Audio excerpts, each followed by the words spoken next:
El sol caía en el pueblo de Santa Esperanza como una pesa caliente, pegando contra los tejados de lata y dejando un brillo opaco sobre las calles de tierra. El aire olía a polvo viejo y a madera quemada. El murmullo constante de hojas secas anunciaba que la sequía no era una estación pasajera, sino una herencia amarga.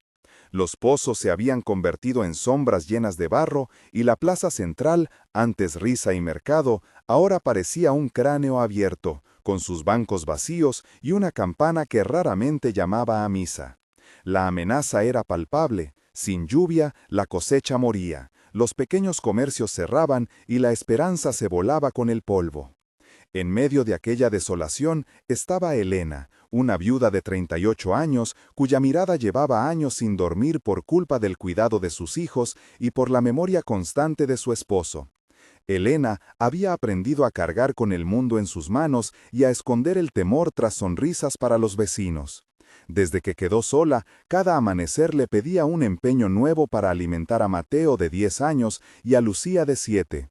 Con las manos aún con restos de tierra seca y la ropa que olía a esfuerzo, ella representaba esa mezcla de fatiga y ternura que suele sostener a los pueblos que no se rinden. Elena caminaba a menudo hasta el viejo refugio en la colina, una capillita de paredes gastadas y bancas carcomidas por el tiempo, porque allí había una memoria de seguridad que ningún otro lugar ofrecía. Sabía que algo debía cambiar si la gente no iba a desaparecer poco a poco. Su necesidad no era solo de lluvia, sino de sentido para la comunidad entera. La promesa del relato era clara desde el primer paso. Lo que parecía una súplica privada podría convertirse en un movimiento que uniera a muchas manos y corazones. Elena subió a la capilla cuando la sombra se alargaba y el olor a incienso se mezclaba con el perfume salado de la tierra reseca. El lugar crujía con el paso del tiempo. El banco donde solía sentarse aún conservaba un surco de lápices de cera y pequeñas ofrendas. Se arrodilló con la respiración agitada y las palmas manchadas de tierra, mirando la figura de la Virgen María que colgaba sobre el altar con las manos abiertas. Sus palabras salieron como quien no tiene más certeza que la fe. Virgen María, Nuestra Señora, te pido que mi pueblo no se deshaga. Intercede por nosotros, por Mateo, por Lucía, por los ancianos, por los que se han ido. No te pido riquezas, te pido agua y vida. Amén. El silencio que siguió estuvo lleno de presencia. El tambor del corazón de Elena sonó en sus oídos como si fuese la única música en la capilla. Sus dedos rozaron las cuentas del rosario y el roce produjo un sonido seco que pareció dialogar con la madera vieja. En ese instante, su recuerdo se abrió y junto a la oración vino un backstory que explicaba por qué su clamor tenía tanta fuerza. Nació en un ranchito al borde del pueblo, donde su madre le enseñó a decir oraciones antes de contar historias. Era la menor de 4 hermanos y aprendió muy pronto a compartir lo que había en la mesa. Su padre trabajó la tierra hasta que la enfermedad lo obligó a descansar. Ella veía cómo la esperanza se deterioraba en los ojos de su madre y prometió que nunca permitiría que su propia familia padeciera hambre si podía evitarlo. Se casó joven con Andrés, un hombre que reía fácil y le enseñó el valor de pedir ayuda sin orgullo. Cuando Andrés murió en un accidente, la pérdida fue como un invierno dentro de su pecho. Con 2 niños pequeños, Elena sostuvo la olla, el abrigo y las facturas apiladas en la mesa. Pasaron años de noches contadas, de trabajo en la huerta, de trueques en la plaza y de pequeñas misas que le daban fuerzas. La devoción por la Virgen María se volvió un hilo que la conectaba con la comunidad y con la memoria de su esposo. Esa historia de esfuerzo y de promesas hacia los hijos justificaba su paso hacia la capilla aquella tarde seca. Su historia no solo explicó su súplica, sino que sembró en quienes la escuchaban la certeza de que su oración no era egoísta, sino necesaria para el bien común. Mientras Elena rezaba, percibió una brisa que no venía del exterior, sino del corazón de la capilla. Era una caricia tibia que olía a tierra mojada y a hierba recién cortada, un olor que no debería existir en aquel tiempo. Una luz suave comenzó a filtrarse entre las rendijas del altar, bañando las manos de Elena y las cuentas del rosario con un resplandor como de vela grande. Sus lágrimas rodaron sin ruido y sintió que la presencia tocaba cada rincón de su ser. «Siento algo», dijo en voz baja. Un señor que barría afuera, Antonio, asomó la cabeza y preguntó: «¿Qué pasó, Elena?». Ella respondió con voz temblorosa: «No sé explicar, Antonio, algo me ha dado paz». Adentro, la madera tronaba con pequeñas notas de calor y una cualidad de silencio que no era ausencia sino plenitud. La manifestación fue discreta pero intensa, suficiente para prender una chispa de esperanza en quienes escucharon aquel murmullo de luz. La sensación fue un signo que no se podía medir en palabras simples, sino que exige que cada corazón lo reconozca. Cuando Elena volvió a la plaza, su paso llevaba otro ritmo y la gente la miró con mezcla de curiosidad y recelo. «¿Has visto nubes en el horizonte?», preguntó José el panadero. «No es el cielo lo que cambió», dijo Elena, «es algo que siento dentro». Hubo murmullos, abrazos, incredulidades y pequeñas confesiones. María, la dueña de la tienda, ofreció agua que apenas quedaba y dijo: «Si esto es la Virgen, debemos hacer algo juntos». El padre Miguel, que escuchó desde la sacristía, colocó su mano sobre la frente de Elena y susurró: «Que Nuestra Señora nos guíe». La respuesta colectiva fue un puñado de miradas que empezaban a confiar.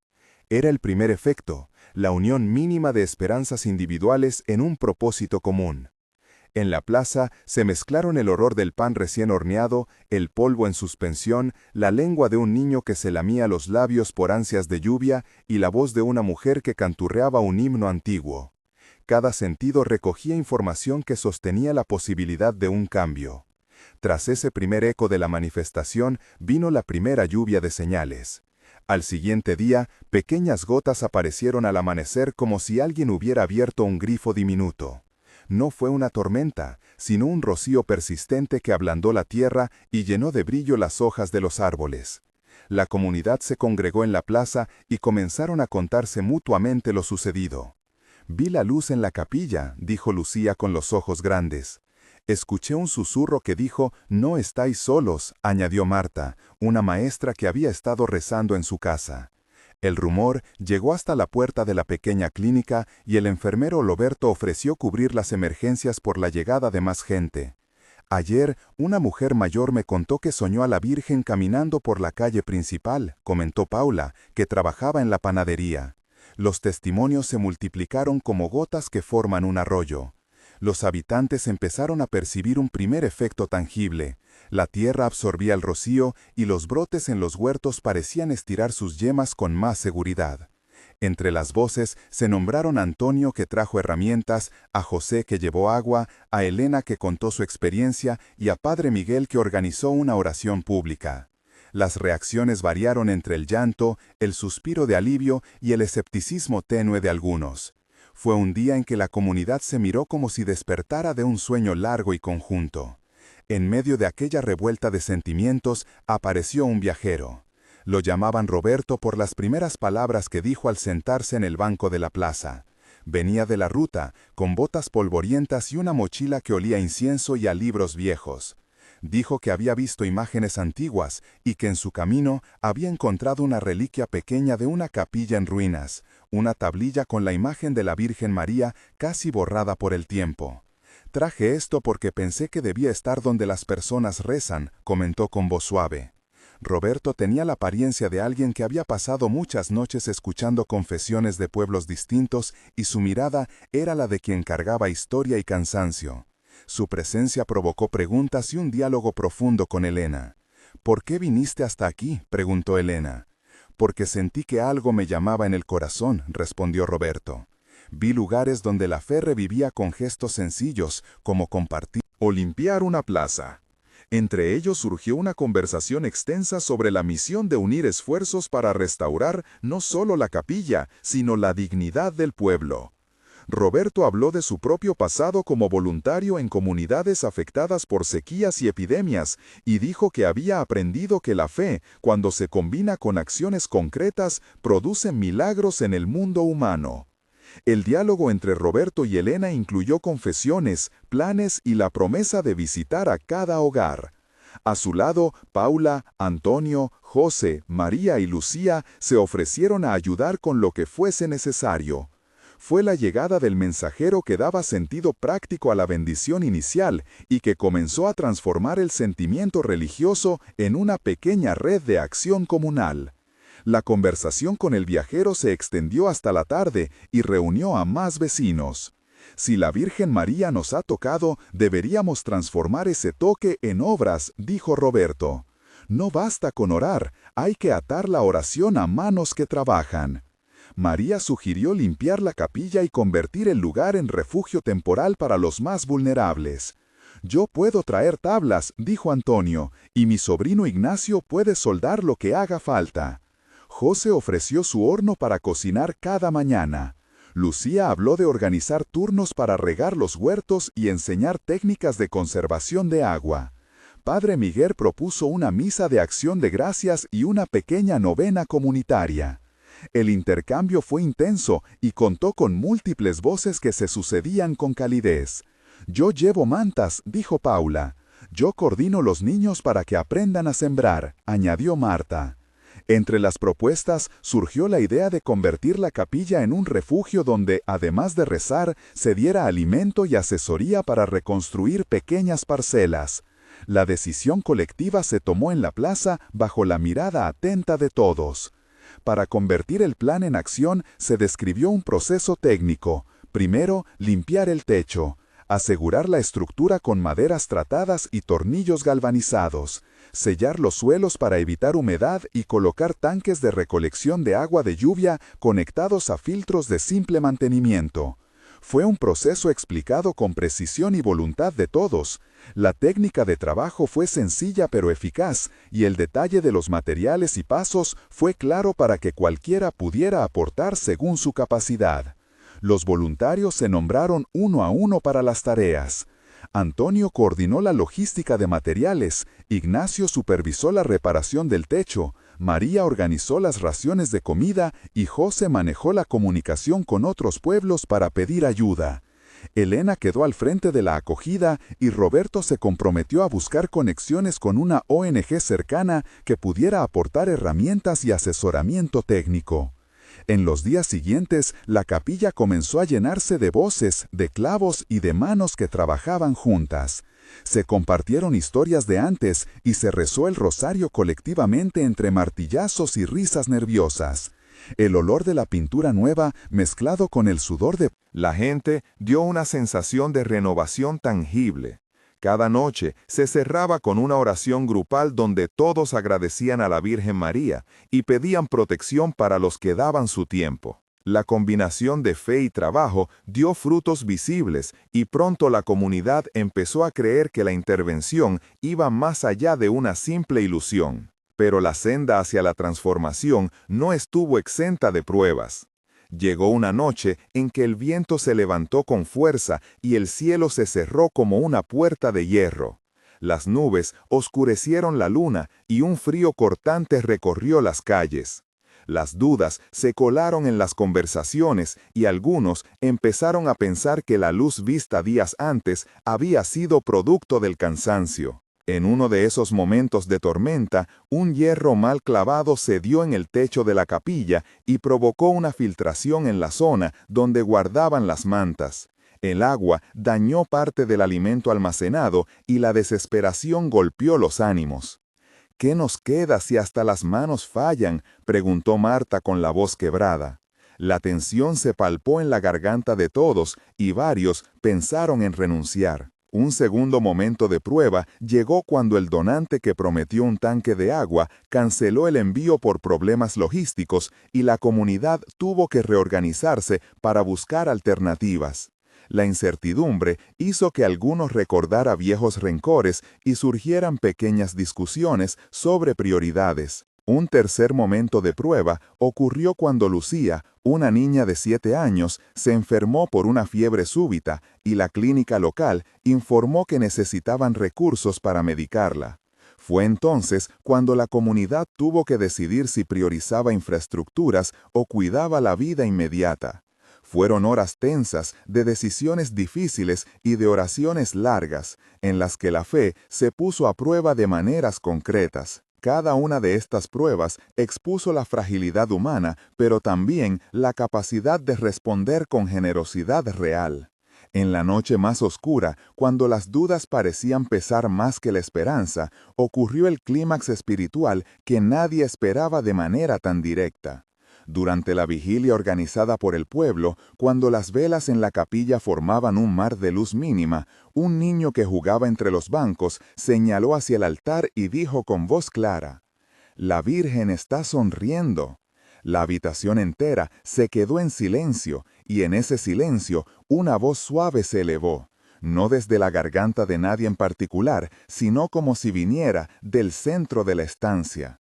La voz dijo: «No tengáis miedo, unidos permaneceréis. Haced de este lugar un refugio para el que tenga hambre, y lo daréis de corazón». Las palabras fueron simples y directas y contagiaron un llanto colectivo. El viajero Roberto, con la mano en el rosario, repitió: «Es una promesa para la comunidad». El padre Miguel situó las manos sobre el niño y dijo en voz alta una breve oración a la Virgen María y a María Santísima.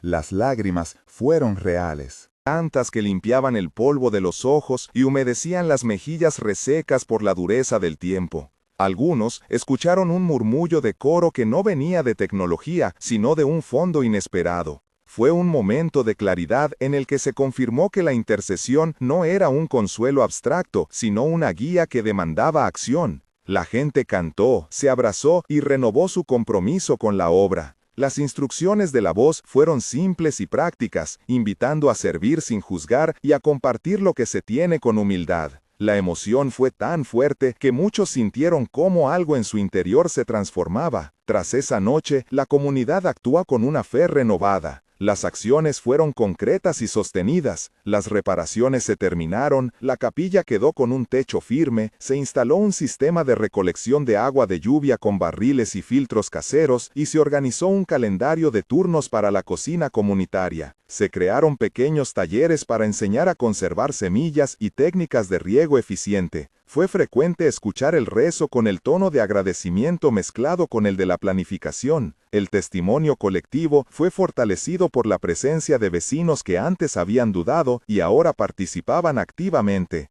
Entre quienes dieron nombre a las tareas estaban María, José, Antonio, Paula, Roberto, Marta y Padre Miguel. Cada uno tenía su función y cada función era celebrada en la mesa compartida. El milagro se confirmó de manera práctica cuando los primeros brotes de la huerta comunitaria demostraron vigor y cuando un grupo de familias recuperó suficiente comida para no pasar hambre. La transformación fue tangible y espiritual a la vez. El proceso de recuperación incluyó la creación de un pequeño archivo con testimonios y una novena semanal que se convirtió en eje de encuentro. La combinación de oración, trabajo y organización técnica produjo frutos visibles. Un mes después, la plaza mostraba cambios palpables. Las mesas de mercado se veían con más productos y la panadería de José reabrió con filas moderadas. El refugio en la capilla había acogido a varias familias en turnos y ofrecía además atención básica y formación en técnicas de cultivo. La comunidad celebró una misa de acción de gracias donde se contó la historia desde el primer rocío hasta las reparaciones completas. Las miradas en las calles eran menos cargadas y más dispuestas a conversar. La formación de comités locales para la gestión del agua y la seguridad alimentaria había empezado a funcionar, y varios jóvenes se sumaron para aprender oficios. La esperanza se manifestaba en pequeñas cosas que antes parecían imposibles. A los 3 meses, Santa Esperanza había consolidado programas regulares de ayuda mutua. La colaboración con una ONG regional, facilitada por Roberto, permitió la llegada de herramientas y manuales para mantener los filtros y tanques de agua. Las huertas comunitarias suministraban excedente para intercambios y la capilla se transformó en un centro de formación donde se enseñaban oficios y se realizaban reuniones de apoyo emocional.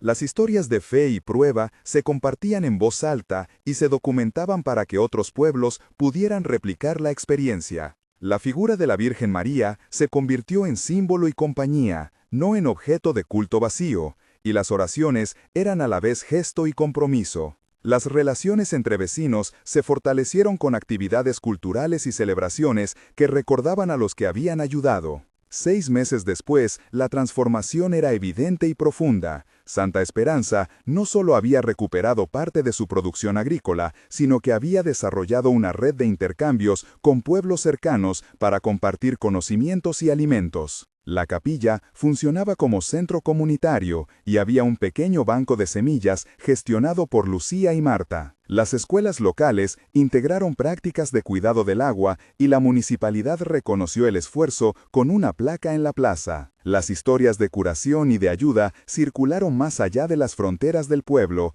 y varias familias encontraron empleo en iniciativas comunales. Elena miraba a sus hijos con otra paz y con la certeza de que las promesas hechas a la Virgen María habían producido frutos reales. La comunidad había aprendido a unir la oración y la acción como dos alas de la misma esperanza. Si esta historia tocó tu corazón, inscríbete y comparte para que más vidas se unan a la experiencia de luz y servicio. Si esta escena te tocó, sé que pesa ver a una comunidad sufrir, y también sé cómo una chispa puede encender manos que no se conocían. Cuéntanos en los comentarios si alguna vez viviste algo que cambió tu fe. Empieza tu respuesta con "Yo vi", para que otros puedan leer testimonios reales. Tu historia puede reconfortar a quien la lea y ayudar a formar pasos para un próximo relato. Compartir nos ayuda a hacer comunidad mucho más allá de la pantalla. Ahora, continúa la historia para descubrir cómo cada prueba se convirtió en una enseñanza y cómo la intercesión de la Virgen María impulsó a un pueblo a reconstruir su dignidad. Al final, lo que empezó como un susurro de una viuda en una capilla polvorienta se transformó en una corriente que unió manos y corazones. La intervención, que comenzó con una luz suave y una brisa de tierra mojada, terminó generando obras concretas: reparación de techo, instalación de recolección de agua, huertos comunitarios y talleres de oficio. María, José y Paula contaban el día en que la capilla quedó llena de voces y de manos trabajando. Un mes después, la plaza ya mostraba otra vida, y a los 3 meses llegaron apoyos técnicos que consolidaron los avances. 6 meses después, la comunidad no solo había recuperado parte de su subsistencia, sino que había encontrado una forma de organizarse para protegerse. Si esta narración te inspiró, comparte con alguien que necesite recordar que la fe acompañada de acción puede producir milagros. Que la Virgen María nos guíe y que cada gesto de amor permanezca. Amén.